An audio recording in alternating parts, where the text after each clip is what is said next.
बिस्मिल्लाहिर्रहमानिर्रहीम। अस्सलाम वालेकुम।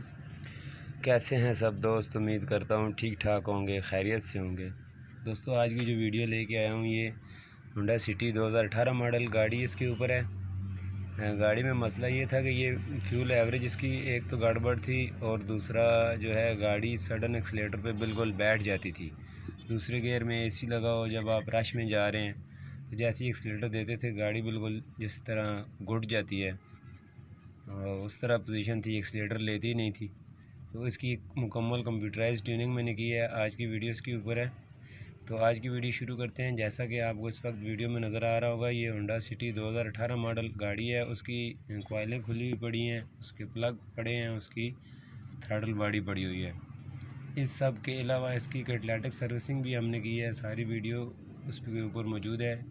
आगे चल के सब चीज़ें आपको आहिस्ता आहिस्ता दिखाऊंगा। इस वक्त अगर आप देखें तो इस वक्त गाड़ी की थ्रॉटल बॉडी ये इंजन के साथ देखें खुली हुई है और थ्रॉटल का जो फिटिंग एरिया है उसको मैंने कपड़े से क्लोज़ किया हुआ है। इसके स्पार्क प्लग ये देखें खुले हुए हैं, कॉइलें खुली हुई हैं, कैटलाइटिक भी खुला हुआ है। इस जगह बेकार के इसका एक कैटलाइटिक होता है। कैटलाइटिक कन्वर्टर पे पहले भी मेरी एक वीडियो है। तो कैटलाइटिक जो है इसका खोला हुआ है इस वक्त और उस कैटलाइटिक को सर्विस किया है। कैटलाइटिक सर्विसिंग में भी एक मेरी वीडियो है कि उसको कैसे करना चाहिए। उसके अलावा मेरे पास अभी एक स्पेसिफिक कैटलाइटिक क्लीनर भी आ गया है। अब नेक्स्ट कैटलाइटिक जो है वो मैं उसी से क्लीन करूँगा। ये देखें, ये इसका कैटलाइटिक पड़ा हुआ है। इसके अंदर वो जो पूरा प्रोसेस मैंने करके इसको रखा हुआ है। आधे घंटे बाद इसको पहले पानी से धोया जाएगा, उसके बाद इसको हवा के प्रेशर से सही अंदर से क्लीन करके जो है वो गाड़ी के साथ फिट कर दिया जाएगा। उसके अलावा इसके ऑक्सीजन सेंसर, ये ऊपर वाला ऑक्सीजन सेंसर है, एक नीचे होता है, सेम जैसे पहले मैंने पुरानी वीडियो में बताया था। इसको भी सेम प्रोसेस इसके साथ करना है। इसको साफ़ करके और फिट कर देना है और कैटलाइटिक सर्विस करके नीचे वाला सेंसर थोड़ी देर खोल के गाड़ी को स्टार्ट भी रखना है। ये भी मैंने पुरानी वीडियो में सब बताया हुआ है।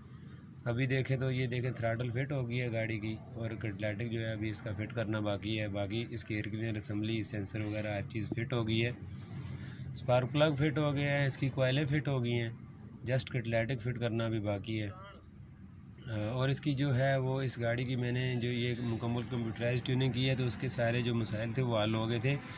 इसके अलावा मैंने इस गाड़ी का फ्यूल फ़िल्टर भी क्लीन किया था। फ्यूल फ़िल्टर इसका फ्यूल टैंक के अंदर होता है और वो 60,000 किलोमीटर के ऊपर वो उसको चेंज भी करवाना पड़ता है। अक्सर मैंने देखा है लोगों की गाड़ियों में फ्यूल पम्प का बहुत इशू आ रहा होता है, हर 2-3 महीने बाद वो ख़राब हो जाता है। उसकी वजह फ्यूल फ़िल्टर ना चेंज करना होती है, क्योंकि फ्यूल फ़िल्टर ब्लॉक होगा तो फ्यूल पम्प डेली ख़राब होगा, मतलब कि जल्दी ख़राब हो जाएगा।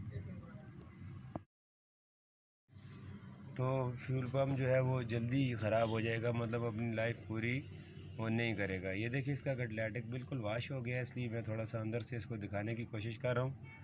अभी इसको फिट करूँगा। इसकी थोड़ी सी स्पेस कम है तो थोड़ा मुश्किल से ये फिट होता है, बहरहाल इसी जगह से ये आराम से फिट हो जाता है। अभी इसका तीसरा काम जो है, ये देखिए इसका फ्यूल फ़िल्टर मैंने खोल के क्लीन किया है। ये फ्यूल फ़िल्टर फ्यूल टैंक के अंदर होता है और होंडा सिटी का फ्यूल पंप हैंड ब्रेक के बिल्कुल साथ लगा होता है। ये देखिए, ऊपर से इसका कंसोल मैंने खोला है तो नीचे इसके पंप लगा हुआ है। ख़ास तौर पे ये मैं दिखाना चाह रहा था इस वीडियो में। ये इसका फ्यूल फ़िल्टर है और इसका फ्यूल फ़िल्टर बहुत ही गंदा था और वो चेंज होना मांगता था, लेकिन मैंने उसको जस्ट क्लीन किया है क्योंकि कस्टमर की जो डिमांड है उससे बाहर तो हम नहीं जा सकते। अगर एक बंदा नहीं चेंज करता तो फिर उसको हम ज़बरदस्ती किस तरह चेंज करें। इसका ये नीचे हैंड ब्रेक के नीचे ही इसके फ्यूल पम्प लगा हुआ है। फ्यूल पम्प को खोलने का सेम दूसरी गाड़ियों की तरह इसके पाइप हैं, पाइप उतारने हैं। इसका ये ऊपर वाला नट खोलना है और फ्यूल पम्प को बाहर निकाल लेना है। इसका फ्यूल पम्प सर्विस करना काफ़ी जो है वो एहतियात वाला काम है। अगर कोई बंदा कर रहा है तो उसको बहुत ज़्यादा एहतियात करनी पड़ेगी, वरना ये टूट जाता है। टोटल इसकी फ़िटिंग प्लास्टिक में है और बहुत नाजुक सी फिटिंग है। ये देखें, फ्यूल फ़िल्टर के अंदर कितना कचरा था। ये फ़िल्टर नहीं है, जस्ट फ़िल्टर का ये होजिंग है जिसके अंदर फ़िल्टर लगा होता है और इसके अंदर से इतना मतलब मट्टी, रेत और एक जंग सा निकला है। ये सारा सफाई किया है। इसके बाद इसके फ़िल्टर को क्लीन करने का एक बहुत लंबा प्रोसेस है। उसमें तकरीबन आपका आधा पौना घंटा उसमें लग जाता है। उसमें पेट्रोल डाल के उसको हवा के प्रेशर से, फिर पेट्रोल डाल के प्रेशर से, फिर पेट्रोल डाल के इस तरह साफ़ किया जाता है। ये देखें, ये इसके पंप का स्टेनर है। जो पंप से पहले एक छोटी सा जाली लगी होती है, इसकी ऊपर वाली साइड पे फ्यूल फ़िल्टर है।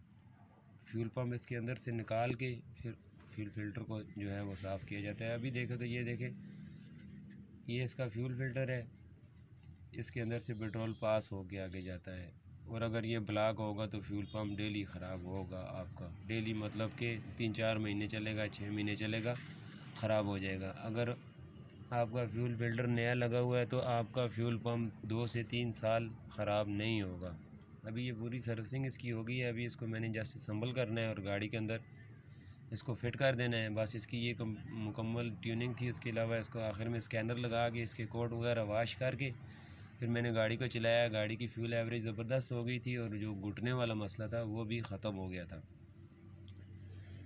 आज की वीडियो अगर पसंद आए तो लाइक ज़रूर कीजिएगा और कमेंट में बताइएगा ज़रूर वीडियो आपको कैसी लगी।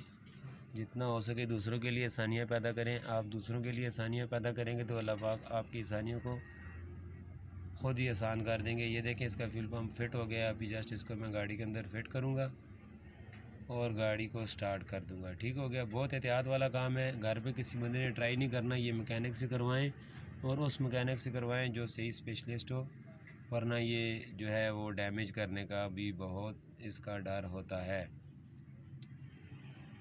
वीडियो पसंद आए तो कमेंट में बताइएगा ज़रूर आज की वीडियो आपको कैसी लगी।